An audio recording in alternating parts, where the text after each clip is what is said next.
안녕하세요. 반갑습니다.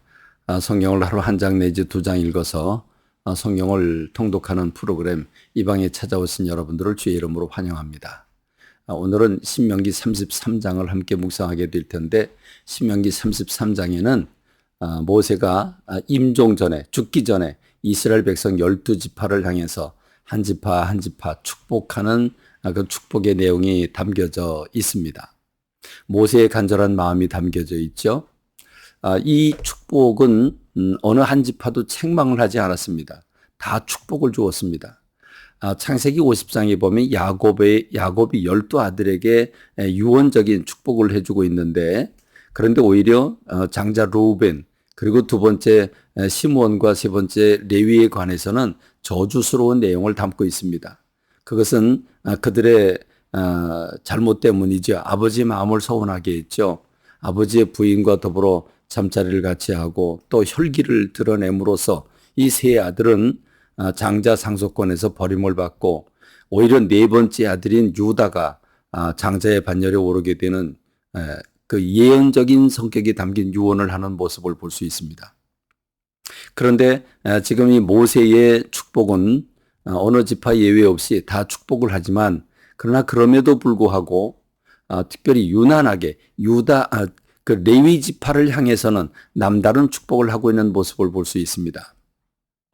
특별히 레위 지파를 향해서 이야기할 때 너희는 너희 부모를, 그리고 내 자녀를, 내 아내를, 그리고 내 형제들을 보지 아니했다라고 하는 말씀이 나옵니다.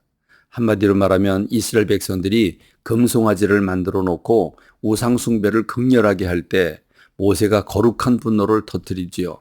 그래서 그 들고 온 그 십계명을 그걸 깨뜨려 버리고 그걸 갈아서 우상 숭배한 전 이스라엘 백성들에게 먹입니다.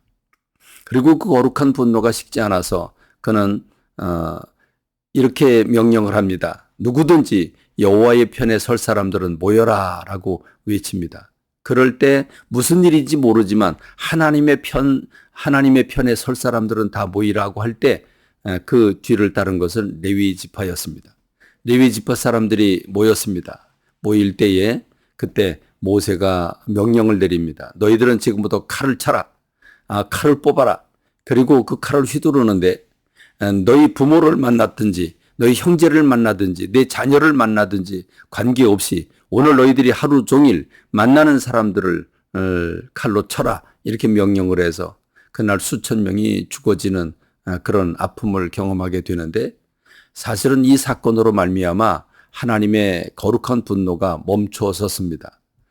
마치 아버지가 화가 나서 자녀들을 매질을 하려고 할 때에 엄마가 먼저 아이들에게 매질을 하고 소리를 지름으로써 아버지가 아버지의 그 분노를 그냥 중지시키듯이, 그렇게 모세가 먼저 화를 내고 모세가 먼저 거룩한 분노를 터뜨림으로써 하나님의 그 진노하심을 진정시켜 드려 오히려 이스라엘에 더 큰 재앙이 와야 되는데 그 재앙을 막은 것이 된 것입니다.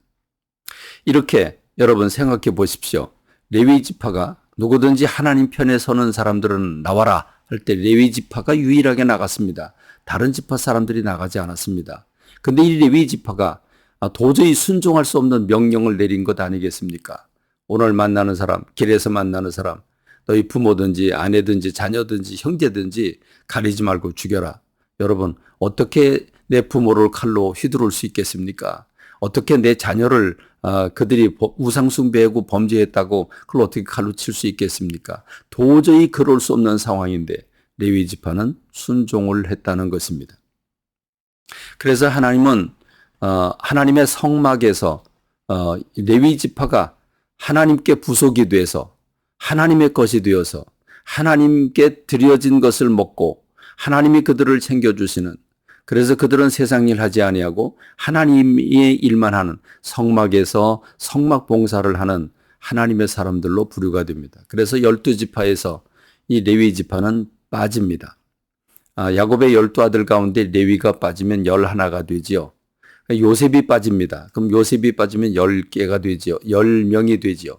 그럴 때 요셉의 두 아들이 들어갑니다. 에브라임과 므낫세가 들어감으로써 12지파가 됩니다. 그러니까 이 12지파는 야곱의 12아들이 아니라 야곱의 10명의 아들과 그리고 요셉의 2아들이 들어간 겁니다. 그런데 지금 모세는 이 12지파에게 지금 축복을 하는데 레위 지파를 다루고 있다고 하는 것입니다. 다른 지파도 물론 다루고 있지만 레위 지파를 특별하게 다루면서 그들이 하나님 앞에 어떻게 헌신했는지를 말씀하고 있는 겁니다. 여러분들은 얼마만큼 하나님을 사랑하고 있습니까? 내 부모보다도 내 자식보다도 내 형제보다도 더 하나님을 사랑하십니까? 하나님의 말씀이라면 그걸 순종할 수 있겠습니까? 네 가족을 버리고서라도 내가 하나님 말씀에 순종해라 그러면 여러분 순종할 수 있겠습니까? 레위 지파는 참으로 사람이 할 수 없는 어마어마한 일을 했습니다. 오늘 현대인의 입장에 보면 현대 사람들 입장에 보면 말도 안 되는 일이고 그건 이해할 수 없는 사건이라고 아마 법정으로 재판으로 가면 난리가 나고 말 것입니다. 이런 세상이지만 그럼에도 불구하고 오늘 저와 여러분들은 하나님을 섬기는 하나님의 백성들이고 하나님을 아버지로 하나님을 창조주로 주인으로 모시고 있는 사람들 아닙니까? 그만큼 주님을 사랑하고 있는지를 주님이 우리에게 물으신다면 우리가 대답할 수 있겠습니까? 오늘 참 가슴 아프게도 이 전도사 사역을 하면서도 주일 쉬는 날인데 그런데 주일날 예배를 드렸다고 새벽기도 참석했다고 운전 봉사했다고 그리고 서류 처리하고 또 금요 처리했다고 수당 달라고 재판을 건 전도사가 있는 이런 세상에 살고 있습니다. 정말 영적인 것이 땅에 떨어지고 하나님과 우리의 관계가 땅에 떨어진 오늘 이 시대에 세상의 법이 교회 법을 지배하고 있는 이런 시대에 우리가 살고 있습니다. 그러나 그럼에도 불구하고 하나님 앞에 서 있는 하나님의 존재들로 하나님 레위 지파처럼 정말 하나님을 전적으로 신뢰하고 사랑하고 그 말씀대로 순종하게 삶으로써 오히려 하나님 앞에 붙들리는 주의 사람들이 되길 간절히 소망합니다. 참 힘들고 어려운 말씀이지만 이해하기 어렵지만 오늘 주님의 마음을 담고 이 말씀을 이해하고 그 말씀을 신비에 새기고 살아가는 오늘 저와 여러분이 되길 간절히 소망합니다. 감사합니다. 말씀 맺겠습니다.